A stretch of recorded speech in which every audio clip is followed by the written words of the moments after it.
Prairie Plant Girl here. So I've been out in my garden harvesting, picking things, and my peas are, some of them are kind of coming to the end of their best productivity. And I didn't plant bush beans this year. My plan was to succession crop them. And I had started to kind of think I wasn't even going to bother doing that. But then I was out at my parents' farm on the weekend and I was nibbling on fresh beans out of their garden. And I just thought, no, I need some bush beans. So I am going to pull out some of my peas that aren't doing well and just start a new crop of beans. Bush beans take about 60 days to maturity, and I have exactly that until my average last frost date. Our frosts have been holding off the last couple of years till later, so it's kind of a gamble because usually when you're planting this time of year, you want to give a couple of extra weeks. You know, you just never quite know, and those days to maturity aren't guaranteed days, and neither are your average last frost dates, they're averages. But I'm going to go with it. I do have frost blankets if I need later on in the season, which should be enough for any light frost that we have. And I'm just going to give it a try and see what happens here. So I will first have to harvest some of my peas off. So I won't plant a lot. I don't actually preserve my beans usually. Sometimes I'll pickle them a few, but I just don't, I don't enjoy them frozen, and I don't have a pressure canner to can them. So I just enjoy them for fresh eating for us. So I think just a small couple rows will be more than enough in my little beds here. So that's what I'm going to be working on today. So I thought I'd bring you along. You could see what I'm doing, and maybe you want to give it a try too, and maybe you have a little bit longer season. My average last frost date is September 14th. Maybe yours goes into October, and you have a bit more time, so you could work on that. But that's what I'm doing today, so let's get started. I have these sugar lace peas here. I don't know how well it shows up, but their tendrils are really prolific and lacy. They don't get very tall, but that's, I believe, why they're called sugar lace. These are a snap piece. You just eat them fresh right in the shell. So I'm just going to take whatever's on here because you're just eating them out of the shell anyways. It doesn't matter how big the peas get. And then I'm just going to pull them the plants out of the ground. I would just cut them back normally, but being that I want to plant beans here, I have found if I just cut the peas back, they regrow, and I don't want that to happen when I'm trying to get some beans going.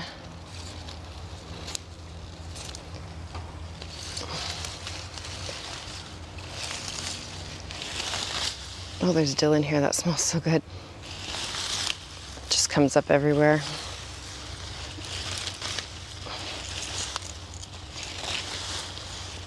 I did come through here last night, so there shouldn't be a lot left.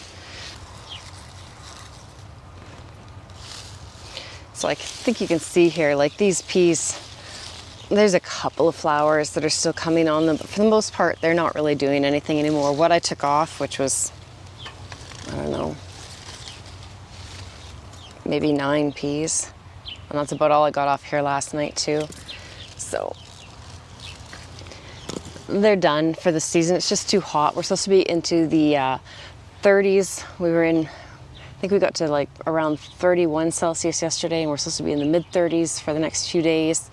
And that's kind of how August will go for us as we get into it. So it's just time to get rid of the peas that are more of a cool weather crop and to get beans, which are a hot weather crop, in the ground here. So yeah, they're done. And I'll take this volunteer dill out while I'm in here. It's lovely, but I don't need it here.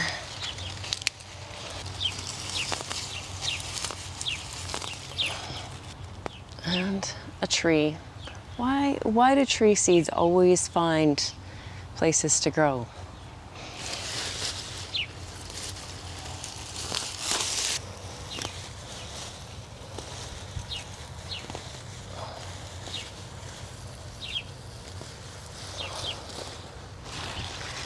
While I'm in here, I have some beautiful golden Detroit beets in here, so I'm going to harvest a couple of those, and maybe even I have some, I think, red ace in behind them. I'll have a look. I might harvest a couple of those. My aunt just told me They like to do their beets. I'd never heard of this, so I'm gonna give you this idea and see if you want to try it, or maybe you've heard of it. Is they take their beets and they just cut just very little bit off the top, just kind of get the stems off, and a little bit off the bottom, get the roots off. They leave the rest of the skin on. They wrap it in foil. They actually double wrap with a layer of moist paper towel in between, and then more foil, and they roast them on the barbecue like you would do like a baked potato or jacket potato.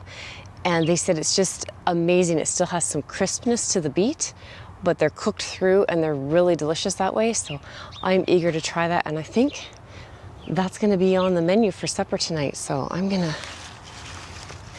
pull a couple of these beets out while I'm in here. So you have these gorgeous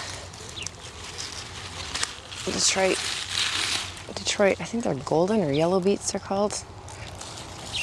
So yeah, I'll just take a thin slice off of here and a thin slice off here and wrap them up and cook them up. They'll be gorgeous. We've already had a few roasted, but I'm eager to try this in a baked way.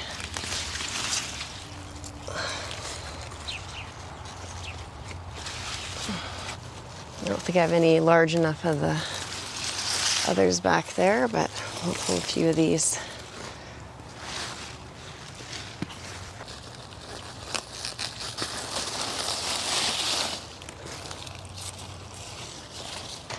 So I have some royal burgundy bush beans here. I'm gonna have to change this tag, I guess. I'm gonna actually move this little support over.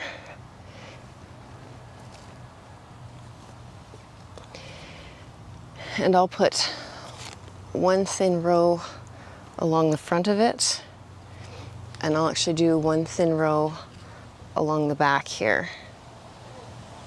So beans get planted about 1 to 1.5 inches deep. So I usually just kind of think about to like around here and just push them down in the soil and just keep them nice and moist until they germinate and let them go. You can add an inoculant, which is supposed to help them have better production and germinate better, I think. But I tried it a couple of times. I've never found it to make a huge difference for me. So it's just added cost. And it doesn't last. You have to use it all up in one season. So. And then you just want to go a few inches apart, like about 3 to 4 inches apart, ideally. So. These beans are old seed, but with the heat that we're getting, I should see germination quite quickly.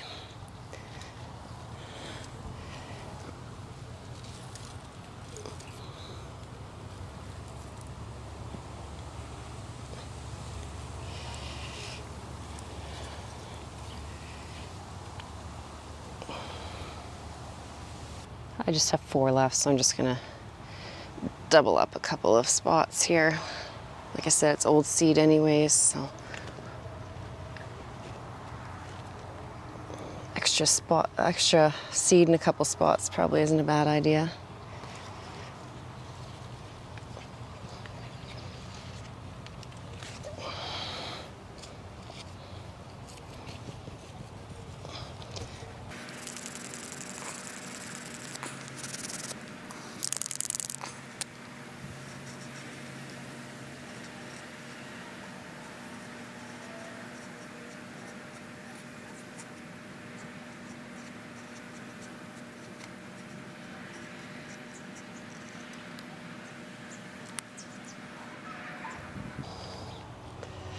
So for this area here, I have homesteader peas.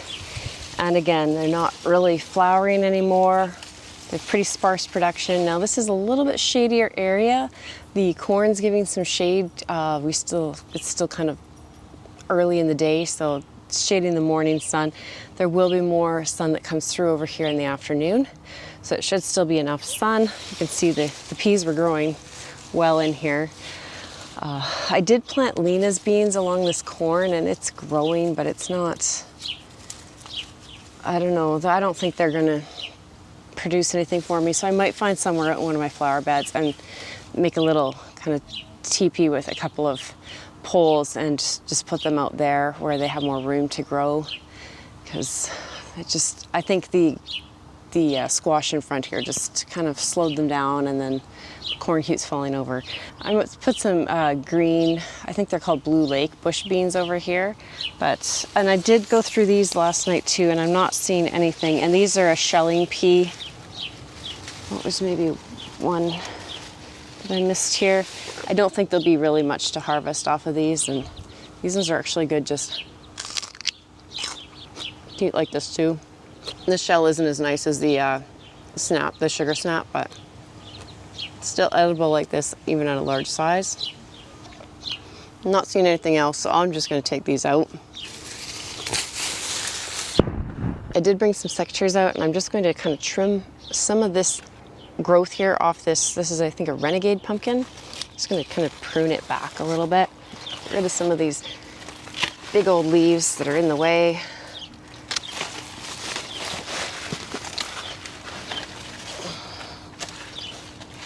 And the extra vines that are coming. I do think there's a couple of pumpkins started on it, so we don't need a zillion. I'll just get rid of a few here. A few leaves and stems and things. Open this up a bit.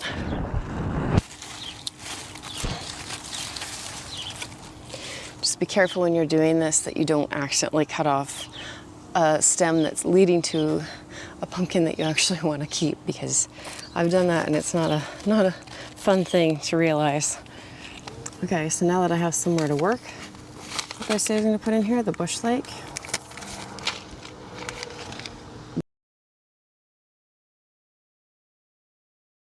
I'm just going to plant them exactly the same as the others, and then this one will be done.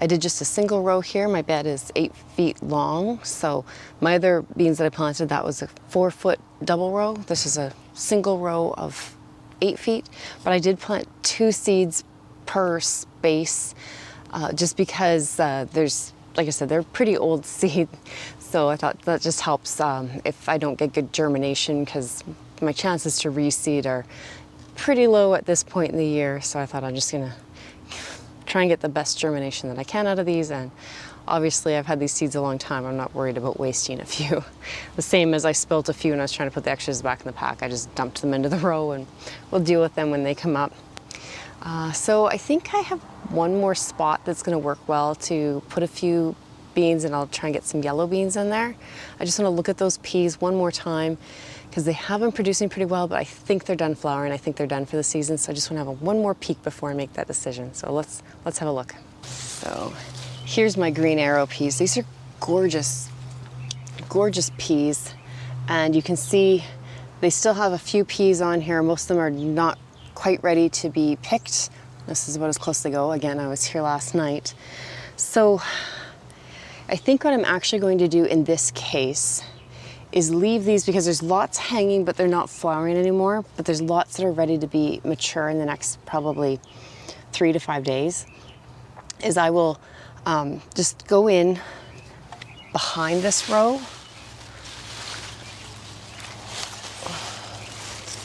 Hopefully you can see, it's actually a double row, but I'm gonna go in behind and make a furrow for the beans, give them a chance to germinate and start coming up. And by that time, the peas should be ready to come out. I'll be able to do my final pick off of them and just work in here. Now, I'm not sure how far over the potatoes come, but it looks like I have room to do that, to get that that row of beans in back here, and I'll have a drip line here by them as well. And I think that's the best point of action with these, because I don't want to lose all the peas that are still maturing here. I really like these peas. They have such nice long pods. I don't know where that one is that I just was. You see the green arrow? Like just such big long pods, and they're always fill right out. It's very rare to find one that's not, and they're always long pods like this, so I don't want to waste all those peas that are hanging here. So yeah, I'm just gonna kind of move things off to the sides here, and then I'll just plant that row of beans in back behind the green arrow, and then I'll have a row of yellow beans here.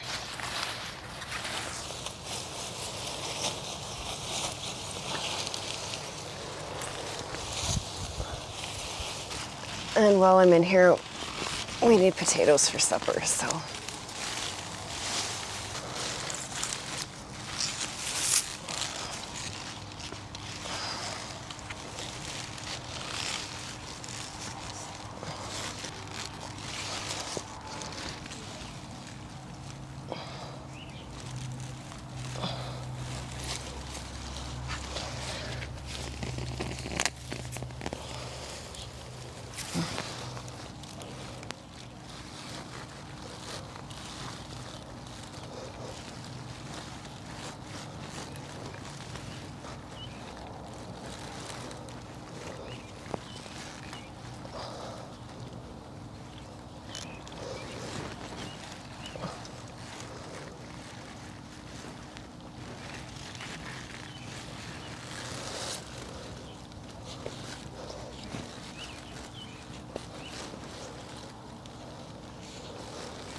There.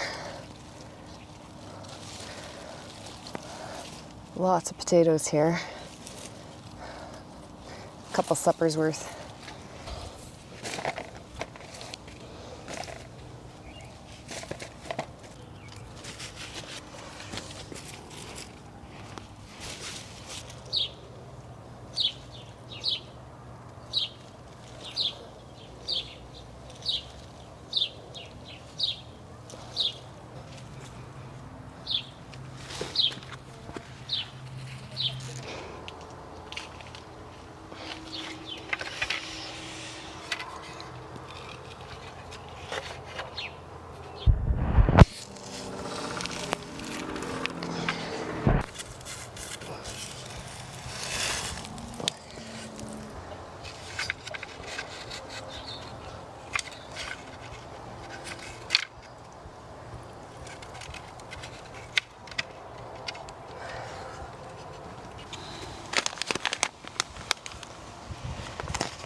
Okay, we started out in the garden, getting a little harvest and planting beans, and I wound up over here in my perennial flower bed, but I did plant a few beans, pole beans in the back here.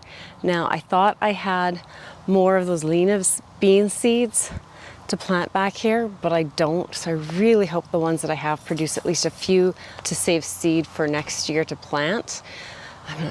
But yeah, I don't know what happened with the ones I planted there, if they just got shaded too quickly by the crops or what, but they didn't turn out very well. But I planted some Gold Marie pole beans over here. Again, they should have time or close to enough time to grow and mature here. It's a little bit harder to put frost blanket over pole beans, but I could again if I need to. So, but that'll give me at least a few dried. These are a yellow, I don't know what you would call them, just I use them for drying. You could use them for fresh eating, but I use them for drying, and I like them that way. They're good for cooking, adding into things just to bulk them up. So They're not my favorite dried bean. The Lena's beans would have been my preferred choice, but these will do. Thanks for coming along while I do some succession cropping and a little bit of harvesting today, and we'll see you in the next one. Bye.